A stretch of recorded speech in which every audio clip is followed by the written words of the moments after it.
We have somebody who is a trained economist, who has worked as an economist, who has brought that experience into government, and just look at the results. We have finally... but we're not talking about what is truthful. We're talking about what is not truthful. And then the point is, and I agree with you, Peter, that's an impressive CV that anybody would have.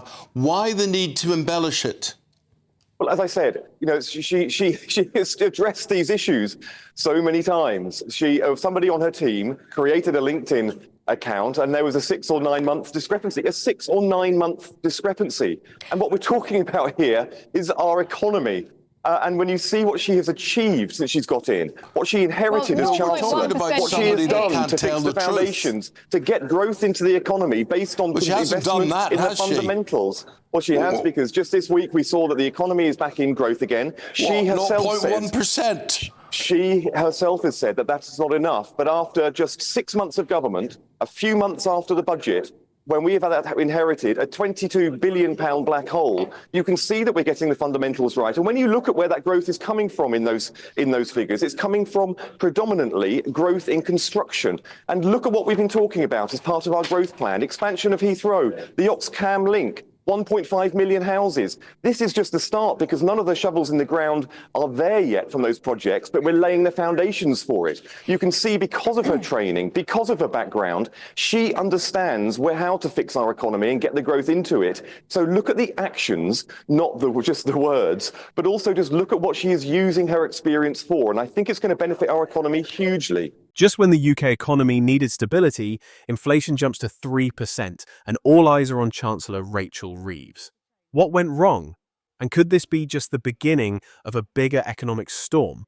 Stay with me as we break down the shocking reactions from financial experts and what this means for your money.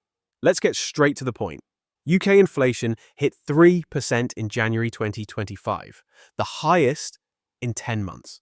This caught many off guard, considering inflation was just 2.5% in December. So, what's causing this sudden spike?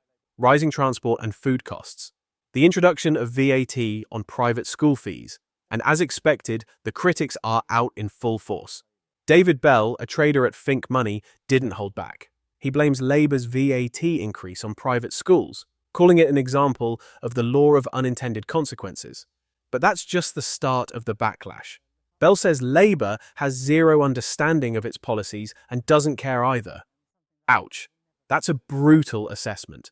But he's not the only one questioning Labour's economic strategy. Scott Gallagher, a financial expert at Rowley Turton, called this yet more bad news for Rachel Reeves, adding that the UK economy is looking increasingly shaky. He even went as far as saying, "At this rate, the last one to leave should turn off the lights." That's a pretty damning statement, but what's really concerning is the pressure this puts on the Bank of England. With inflation climbing, Governor Andrew Bailey will have to explain the rise, and according to critics, it's largely Reeves's fault. Now, let's talk about Reeves's track record. Since Labour's election win in July 2024, she's introduced the biggest tax hikes since 1993, raising national insurance, changing inheritance tax for rural estates, and rolling out policies that could push the UK's tax burden to an all-time high. Weak growth, higher borrowing costs, potential for more tax increases or spending cuts. And if that wasn't enough, a leaked Treasury forecast suggests Reeves's financial flexibility is shrinking fast. So, what's her plan? Reeves says she's on a mission to get more money in people's pockets. She points to rising wages and her commitment to boosting economic growth through infrastructure projects and regulation changes. We will kickstart growth, secure well-paid jobs, and get more pounds in pockets. Sounds promising, right? But the real question is, will these efforts be enough to offset rising inflation and economic uncertainty? And more importantly, do you trust Labour's handling of the economy?